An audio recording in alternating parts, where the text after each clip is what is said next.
Good morning. आज हम लोग पढ़ेंगे reaching the age of adolescence part 2।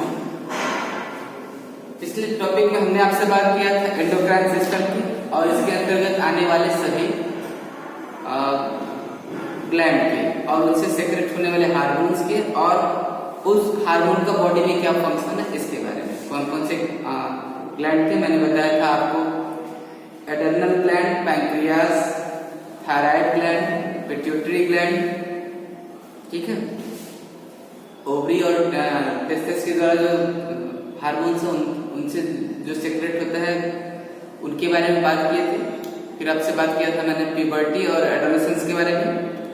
इस टॉपिक में हम बात करेंगे प्यूबर्टी की एज में बॉडी में क्या क्या चेंजेस आते हैं, चेंजेस एट प्यूबर्टी। तो ये जो चेंजेस होते हैं मेल चाइल्ड में अलग और फीमेल चाइल्ड में अलग होते हैं, एक दूसरे से अलग होते हैं। तो हम सबसे पहले बात करेंगे मेल चाइल्ड में। At the age of puberty male child की बॉडी में जो टेस्टिस और पेनिस होते हैं वो डेवलप हो चुके होते हैं और टेस्टिस जो है टेस्टोस्टेरोन नाम का हार्मोन सेक्रेट करते हैं। टेस्टोस्टेरोन नाम का हार्मोन सेक्रेट करते हैं, ठीक है। और गर्ल्स में इनकी जो ओवरी होती है वो भी डेवलप हो गई होती है और ओवरी जो है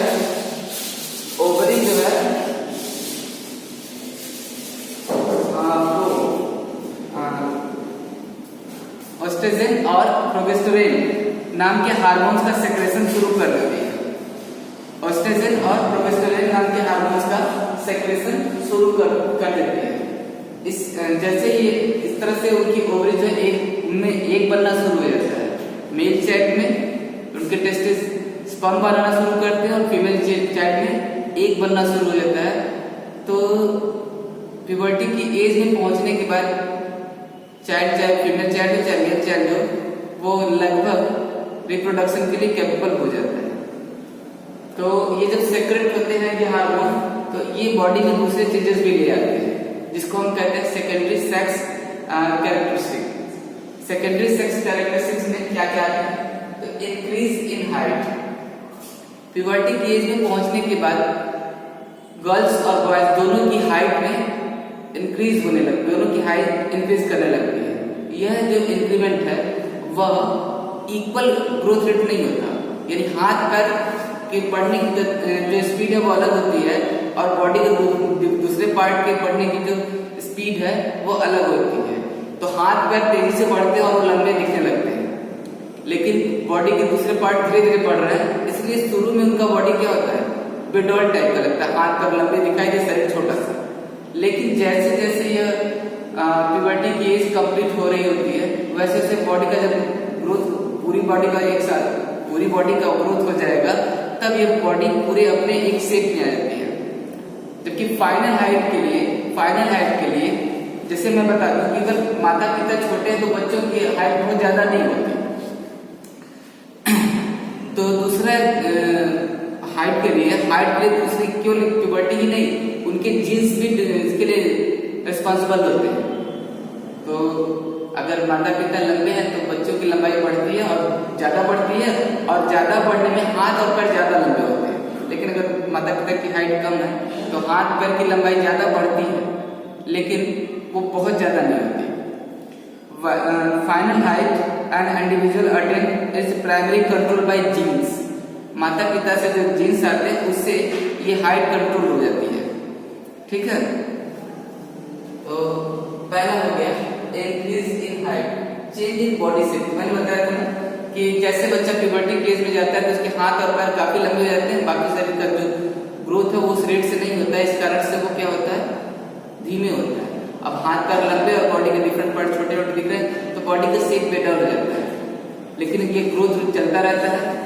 अंत तक पहुंचते पहुंचते प्यूबर्टी की एज के अंत तक पहुंचते पहुंचते जब ये बॉडी का ये पार्ट भी डेवलप हो गया, ये भी डेवलप हो गया और हाइट भी डेवलप हो गई, हाथ पैर भी जितने थे होने थे सब जब फाइनल तक पहुंचते हैं तब बॉडी अपने एक शेप में आ जाती है, ठीक है। लड़कों में उनके जो शोल्डर है और हिप है ये ग्रोथ करते हैं In boys, the shoulder become broader and chest become wider. The muscles grow more than in girls. In girls, the pelvic region widen, hips broaden, breast develop increase in size, mammary gland develop inside the breast. Mammary जो gland है वो breast के अंदर develop हो जाता है. Development of hair. जैसे ही बच्चा इस एज में आता है, मेल चाइल्ड के फेस पर भी बाल उगने शुरू हो जाते हैं. यहाँ से देखिए शुरू बच्चे को यही से बाल आते हैं, तो ये बाल उगने शुरू हो जाते हैं. चेस्ट पे बाल आने शुरू हो जाते हैं. ये शुरू हो जाते हैं कब? जब भी बच्चा कौन सी एज में रहता है? प्यूबर्टी फेज में रहता है. अब वॉइस से बच्चों की आवाज भी बदल जाती है प्यूबर्टी की एज में. क्यों बदल जाती है? क्योंकि जब बॉडी के डिफरेंट पार्ट ग्रोथ कर रहा है तो उनके बोलने के लिए जो उनके गले में लार्निक्स है वो भी डेवलप होता है. और लार्निक्स डेवलप होने पर आवाज क्या होती है? बदल जाती है. आवाज उनकी क्या हो जाती है? जैसे ही बच्चों की आवाज और बड़ों की आवाज में डिफरेंस यही है कि उनका वोकल कॉर्ड डेवलप है, तो वहां पर उनकी आवाज जो है वो भारी होने लगती है. तो जैसे ही बच्चा प्यूबर्टी की एज क्रॉस करता है, उसकी आवाज चाहे गर्ल चाइल्ड हो चाहे बॉय चाइल्ड हो वो बदल चुकी होती है, क्योंकि उनका लार्निक्स जो है वो डेवलप हो चुका होता है. ठीक है. Activity of sweat and oil gland. तो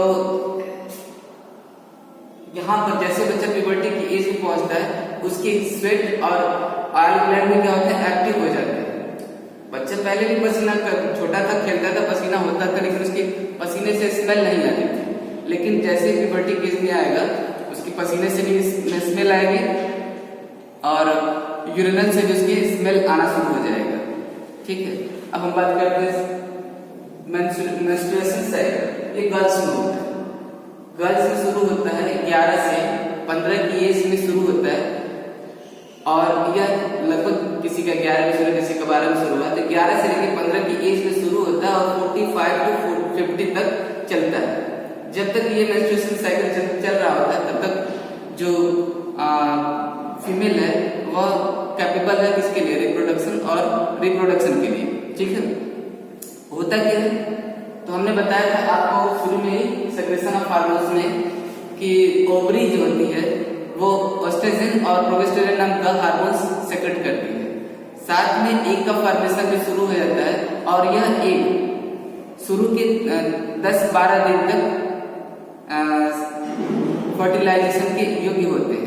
अगर इस दौरान इनका फर्टिलाइजेशन हो गया तो यह एग्स जो है धीरे धीरे डेवलप होकर बेबी बनते हैं. लेकिन अगर यह एग जो है फर्टिलाइज नहीं हुए तो 10-12 दिन के बाद ये बेकार हो जाते हैं, और उसके बाद यह कुछ यूट्रिन मसल्स और ब्लड के साथ शरीर से बाहर आते हैं.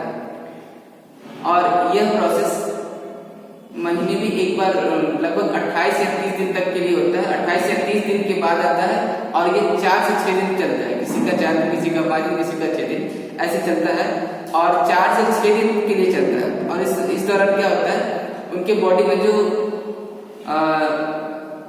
नॉट फर्टिलाइज एग है, जो फर्टिलाइज नहीं हुए एग बेकार हो गए, वो उनकी बॉडी से मसल्स और ब्लड के साथ बाहर आ जाते हैं. इस प्रोसेस को कहते हैं मेंस्ट्रुअल साइकिल. ये हर एक मंथ में एक बार होता है. किसी भी मंथ में, मतलब 28 दिन का इंटरवल है. उसके बाद और जब तक ये उनकी बॉडी में ये प्रोसेस चल रहा है, तब तक वो रिप्रोडक्शन में कैपेबल है. जब ये प्रोसेस बंद हो गया तब वो रिप्रोडक्शन नहीं कर सकती. क्योंकि बंद हो गया इसका मतलब क्या हो गया? इसका मतलब अब उनकी बॉडी ओवरी जो है एक का फॉर्मेशन नहीं कर रही है.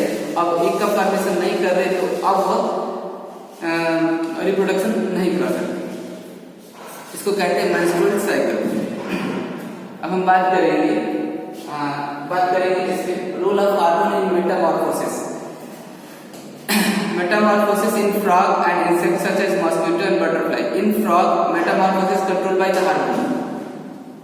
आपको बताया मैंने कि जो ये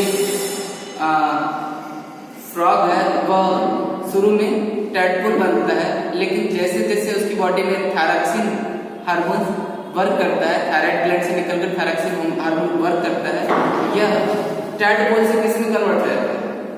टैडपोल से एडल्ट फ्रॉग में कन्वर्ट होता है. तो यहाँ पर इस हार्मोन्स का इसकी बॉडी में बहुत ज़्यादा यूज है। अगर यह उसकी बॉडी में नहीं आता, हार्मोन थायरॉक्सिन हार्मोन नहीं आता, तो यह टैडपोल का टैडपोल ही रह जाएगा। अगला टॉपिक हमारा हेल्थ फॉर एडोलेसेंस। तो मैंने बताया था कि आपको कि इस एज में, प्यूबर्टी की एज में जो चाइल्ड है उसके भीतर मेंटल और फिजिकल ग्रोथ दोनों ही बहुत तेज होते हैं। तो बहुत तेज होते हैं, तो इस कारण से इनको अगर सही ढंग की डाइट नहीं मिली तो इनका मेंटल और फिजिकल ग्रोथ सही ढंग से नहीं हो पाएगा।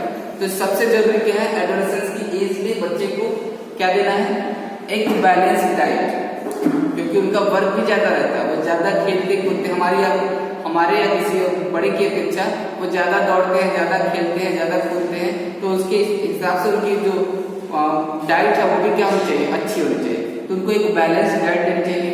दूसरा टॉपिक है इसका पर्सनल हाइजीन। इस एज में बच्चों जो प्यूबर्टी के एज वाले बच्चे हैं उनके पर्सनल हाइजीन का भी काफी ध्यान रखना है, क्योंकि उनके स्वेट और ऑयल ग्लैंड एक्टिव हो चुकी होती हैं। तो उनके बदन से निकलने वाला जो स्वेट है वो काफी स्मेल देता है। अगर वो उसकी सफाई नहीं करते हैं, पर डे नहाते नहीं, और नहाना है तो अच्छे से रगड़ के साफ करना है अपने आप को, जिससे उनकी बॉडी के ऊपर आए हुए पसीने के साथ जो साल्ट आया है वो उनकी बॉडी से धुल जाए।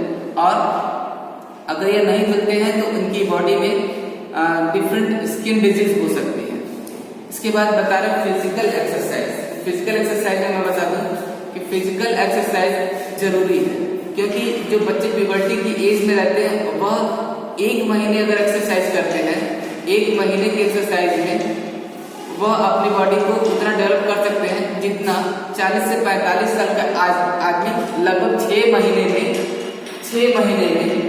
अपने बॉडी को कट्स, एब्स, बाइसेप्स, ट्राइसेप्स ये बनाने में जितना समय लगता है 40-45 साल के एज को, उसका 1 महीना केवल बच्चे को लगता है, क्योंकि इनकी ग्रोथ क्या होती है, ग्रोथ रेट ज्यादा होती है। आपने देखा होगा 40-45 साल के लोग जाते हैं जिम में तो वो परेशान होते हैं कि उसका एब्स बन गया, लड़के का मेरा क्यों नहीं बन रहा। तो उनकी ग्रोथ रेट ज्यादा होती है बच्चों की, इसलिए उनके में जल्दी से डेवलप होते हैं। और 40-45 साल के अगर आदमी है तो बहुत रियाज मारते हैं, लेकिन फिर भी उनसे उतना जल्दी नहीं होता।